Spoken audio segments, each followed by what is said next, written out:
বিসমিল্লাহির রহমানির রহিম।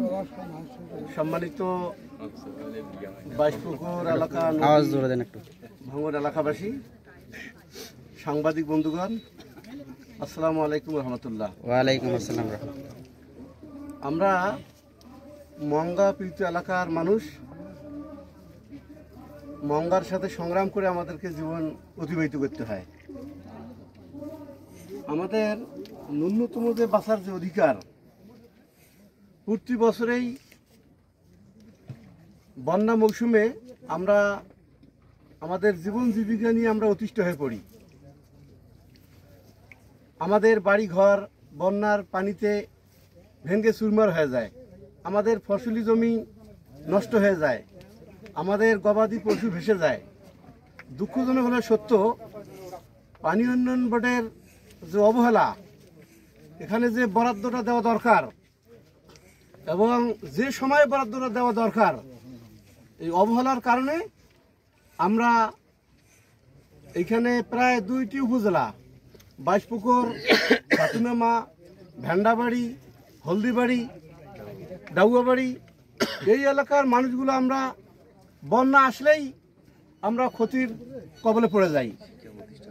শিক্ষা প্রতিষ্ঠান পানিতে ছেলেমেয়েরা ক্লাস করতে পারে না। এখানে অনেক ধর্মীয় প্রতিষ্ঠান আছে, এগুলোতেও মানুষ ধর্মীয় কাজ স্বাধীনভাবে করতে পারে না বর্ষা মৌসুমে।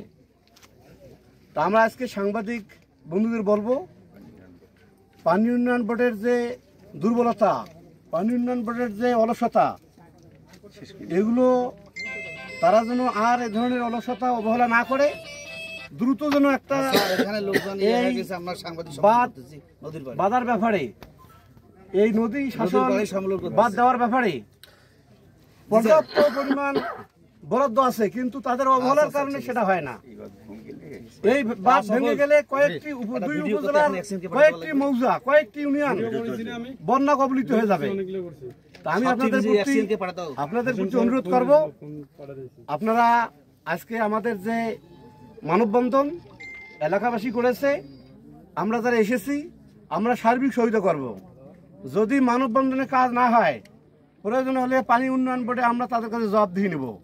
আর যদি কোনো ক্ষতি এখানে হয়, আর যদি 1 ইঞ্চি জমি ভাঙে, এর দায়ভার সব পানি উন্নয়ন বোর্ডকে।